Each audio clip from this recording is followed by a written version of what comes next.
अस्सलाम वालेकुम, आप देख रहे हैं के न्यूज HD। में हूं हारिस अली शाह गिलानी। चलते हैं आज की अहम खबरों की तरफ। रुक करेंगे साहिवाल का।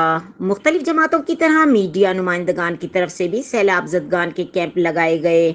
कैंप वालिद मरहूम सैयद रागिब अली शाह की देरीना दोस्त परवेज़ खरल मरहूम के भाई नवीद खरल ने जमहूरिस्तान वेलफेयर की जानिब से यादगार चौक में कैंप लगाया। इस मौके पर नवीद खरल ने कहा कि सैलाब ज़दगान को इस वक्त राशन, पीने का साफ पानी, खेमे और कपड़ों की अशद ज़रूरत है। इनकी तकलीफ और दर्द को देखते हुए हमने ये एक छोटी सी कोशिश की है। मज़ीद इस मौके पर उन्होंने के न्यूज़ चैनल इंटरनेशनल की टीम का शुक्रिया अदा किया कि वो साहिवाल के तमाम तर कैंपों पर जाकर वहाँ की सूरत हाल का बाकायदा जायज़ा ले रहे हैं और लोगों को सैलाब ज़दगान के लिए खुलकर इमदाद का भी मशवरा दे रहे हैं।